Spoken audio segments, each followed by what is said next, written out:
Bapak Ibu, puji Tuhan. Tetap semangat, tetap bergairah, tetap antusias, tetap andalkan Tuhan di dalam kehidupan kita. Kita menyadari dan mengakui bahwa tanpa Tuhan kita tidak bisa berbuat apa-apa. Kita hanya ranting, Dia adalah pokok sumber hidup itu. Tanpa Dia kita tidak akan pernah ada apa-apanya. Karena itu Sulaiman berkata bahwa kesenangan kita makan dan minum, tapi di luar Tuhan makan dan minum pun tidak ada artinya. Karena itu kita mau terus-menerus membangun hidup kita di atas dasar kebenaran firman Tuhan, karena firman Tuhan adalah dasar kekuatan kita. Karena itu jangan lupa untuk kita terus merenungkan, membaca, menghafal Yosua 1 ayat 8. Pesan Tuhan kepada Yosua, kalau ingin berhasil dan beruntung, jangan pernah lupa memperkatakan kitab Taurat atau firman Tuhan dan merenungkannya siang malam. Dan hal itu yang membuat kita bisa bertindak hati-hati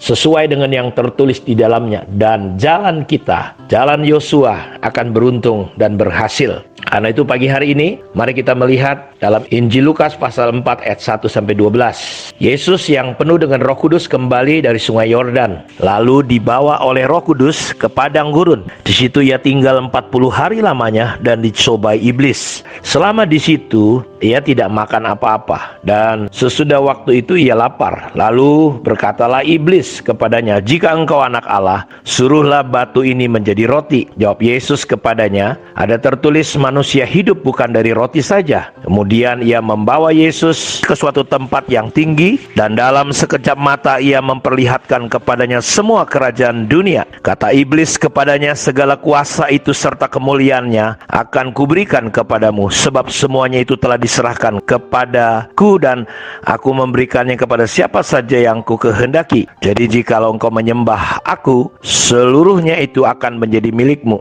Tetapi Yesus berkata kepadanya, "Ada tertulis, engkau harus menyembah Tuhan Allahmu, dan hanya kepada Dia sajalah engkau berbakti." Kemudian ia membawa Yesus ke Yerusalem dan menempatkan Dia di bubungan bait Allah, lalu berkata kepadanya, "Jikalau engkau anak Allah, jatuhkanlah dirimu dari sini ke bawah, sebab ada tertulis mengenai engkau, Ia akan memerintahkan malaikat-malaikatnya untuk melindungi engkau, dan mereka akan menatang engkau di atas tangannya, supaya kakimu jangan terantuk kepada batu." Yesus menjawab katanya, "Ada firman, jangan engkau mencobai Tuhan Allahmu." Dalam kehidupannya sebagai manusia, Yesus selalu mendasari pribadinya atau hidupnya dengan kebenaran firman Tuhan.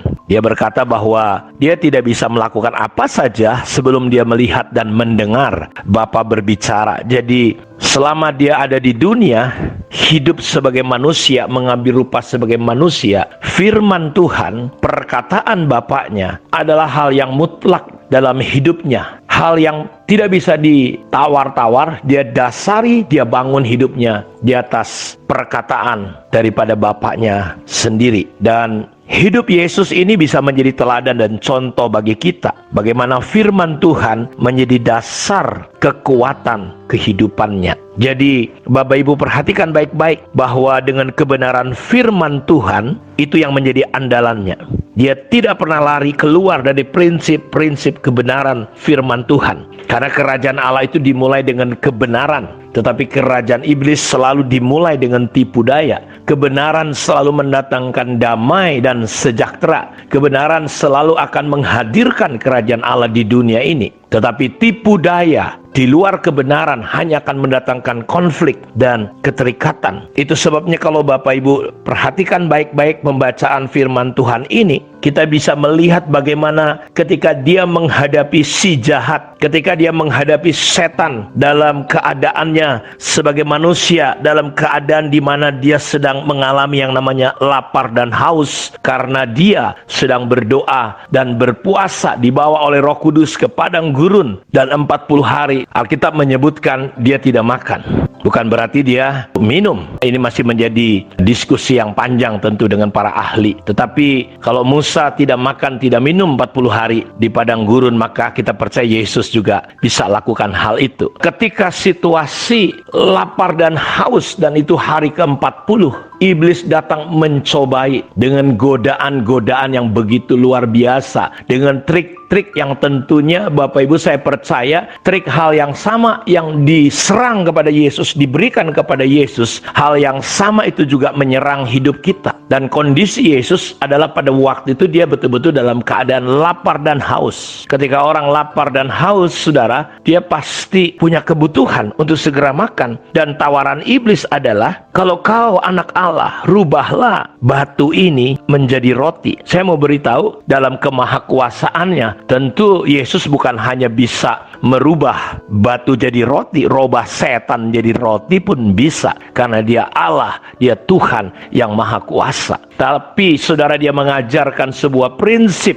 Dia adalah buah sulung untuk kita bagaimana bisa hidup berkemenangan di dunia ini. Dia meneladani, dia memberi contoh bagaimana kita bisa mengalahkan iblis dengan segala tipu dayanya. Karenanya saya mau katakan bahwa firman Tuhan adalah dasar kekuatan kita. Jangan pernah letakkan dasar hidup saudara kepada apapun. Jangan letakkan hidup kita, pandangan kita, pikiran, perasaan kita kepada hal-hal dunia ini, kepada uang, kepada yang sementara, kepada yang fana ini. Tapi letakkanlah diri kita di atas firman Tuhan. Karena langit dan bumi ini akan lenyap, tetapi firman Tuhan akan tinggal tetap. Langit dan bumi ini, dunia ini sedang menuju pada kehancuran.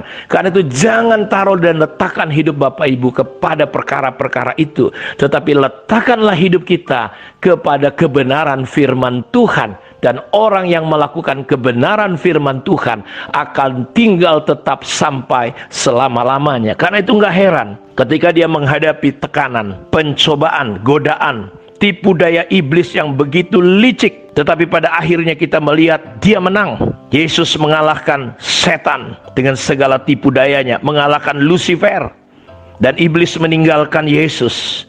Dan kemenangan itu terjadi kalau Bapak Ibu perhatikan kembali, baca ayat-ayat firman Tuhan, dia selalu menggunakan kata ada tertulis.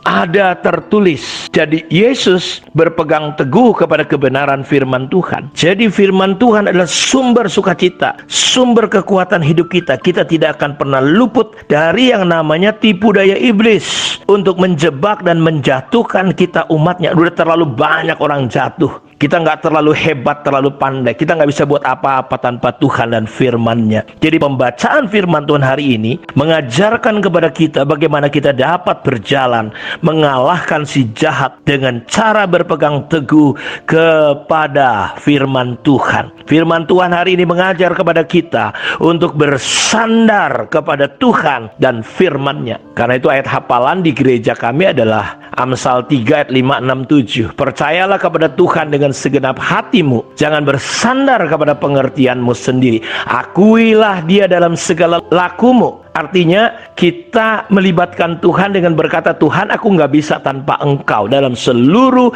perjalanan dan aspek hidupku. Aku butuh Engkau. Ketika kita mengandalkan Tuhan dan firman-Nya, dia akan luruskan jalan kita, Bapak Ibu. Karena itu pagi hari ini saya mendorong dan mengajak kita hanya bisa mengalahkan si jahat. Bukan karena kita pintar, bukan karena kita kuat, bukan karena kita hebat, tetapi cara kita bersandar kepada Tuhan dan firman-Nya, itu yang akan membuat kita menjadi pemenang dalam kehidupan sehari-hari kita. Karena itu jadikanlah firman Tuhan sebagai dasar kekuatan kita. Tuhan memberkati kita. Shalom.